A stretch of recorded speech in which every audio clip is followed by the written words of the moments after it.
Right Honorable Speaker, Sahiba Gafarova, Speaker of the Milli Majlis of the Republic of Azerbaijan, Distinguished Mr. Mukhtar Babayev, President of COP29, Honorable Speakers who are present here, Members of Parliament, and distinguished guests. I would also like to recognize the presence of the Secretary General of the Inter-Parliamentary Union, Mr. Martin Chugong. I stand before you with a sense of honor and responsibility as the President of the Inter-Parliamentary Union, representing the global organization of parliaments dedicated to fostering collaboration, upholding democratic values, and addressing the critical challenges of our time. It is inspiring to see the impressive number of participants here, with over 300 parliamentarians registered for this meeting. This is a testament to our shared commitment to climate action. This gathering reflects the power of unified parliamentary action and engagement, bringing together voices from around the world in the pursuit of solutions to the climate crisis.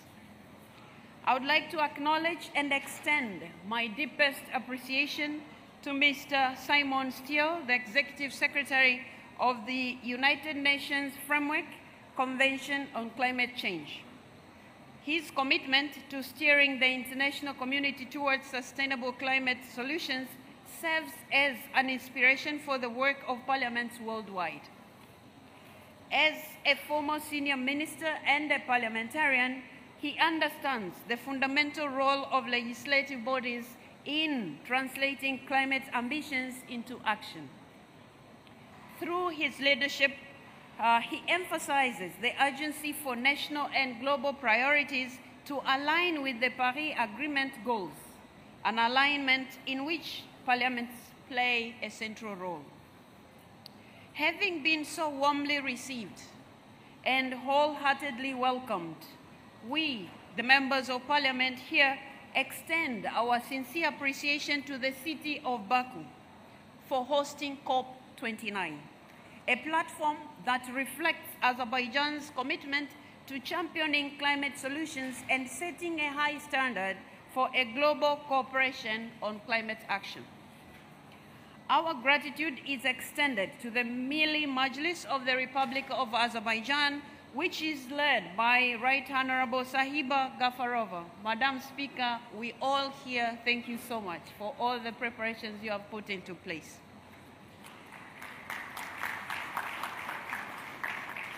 And at the same time, as IPU, we appreciate again, Madam Speaker, your accepting to co-host this event and building on the significant milestone of COP28, which was held in the UAE, Dubai, where a parliamentary meeting took place within the COP Green Zone for the first time, and this is the second time. By providing this essential platform, Azerbaijan is reinforcing the role of parliaments in climate governance and affirms their impact in translating climate goals into actionable policies that resonate at all levels of governance. The warmth and generosity we have experienced here in Baku embody the spirit of inclusion and partnership, encouraging us all to work together to address the climate crisis. Dear friends, dear colleagues, the IPU's mandate is rooted in a commitment to strengthen parliamentary institutions, empower legislators, and ensure that the voices of the people are heard on the global stage.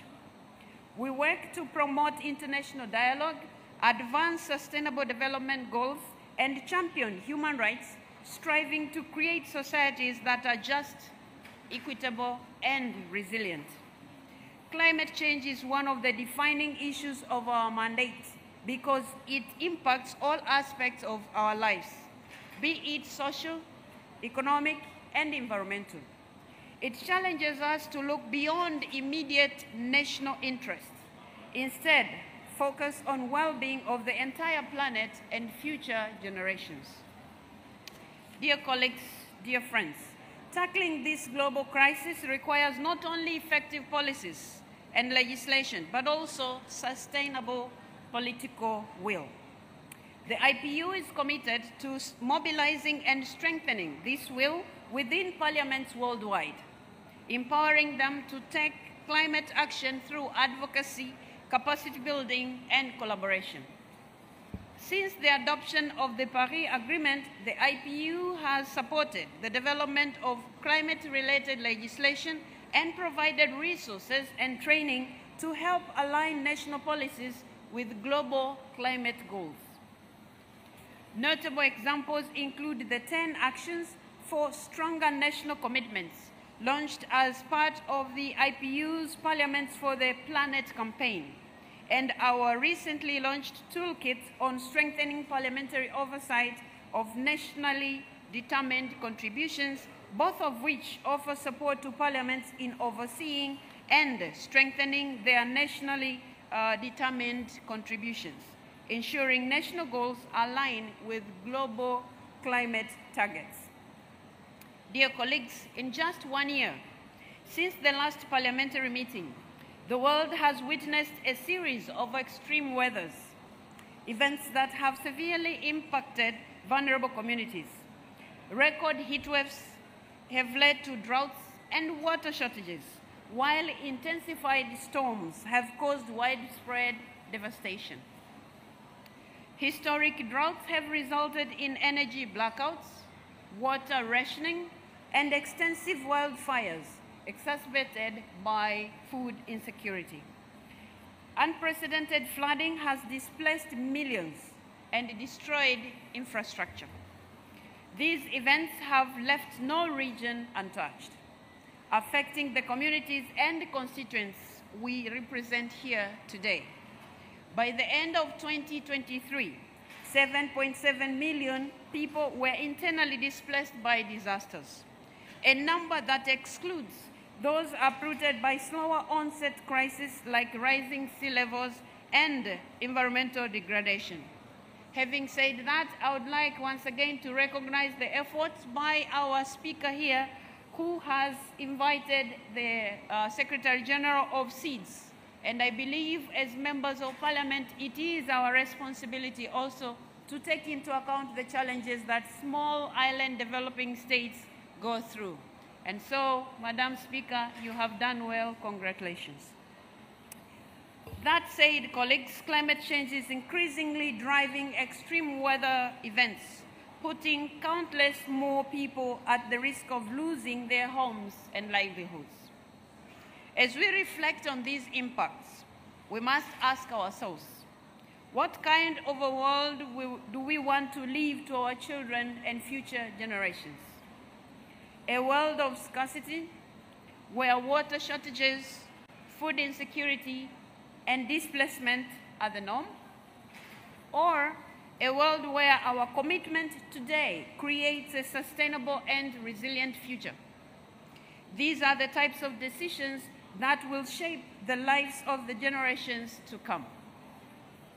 As we convene here at COP29, we must acknowledge that approximately 733 million people, 1 in every 11 globally, are currently facing hunger, a crisis intensified by climate change's relentless impacts. We stand at a point where ambition must meet action, and words must translate into meaningful change. Parliamentarians hold significant responsibility in this effort and this urgent phase of climate action, bridging the gap between international agreements and national implementation. With our authority to enact and oversee legislation, we ensure that climate policies and laws are ambitious, practical, and enforceable.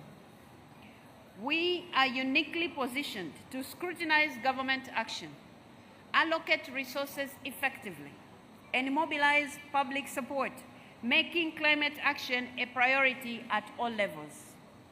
COP29 carries unique significance by advancing fundamental areas which are essential to our shared climate goals.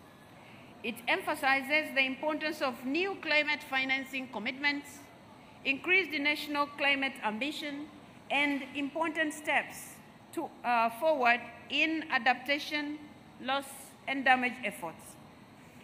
Building upon the momentum from COP28, we now turn to implementing these ambitions with clarity and urgency. Colleagues, the focus of this parliamentary meeting shows the depth and complexity of the issues before us, but we must rise to the challenge. Let us commit to translating the commitments made here into impactful policies that drive resilience, adaptation, and mitigation at all levels. Together, we can forge partnerships that transcend borders, ensuring our efforts are inclusive and responsive to the unique challenges faced by each nation.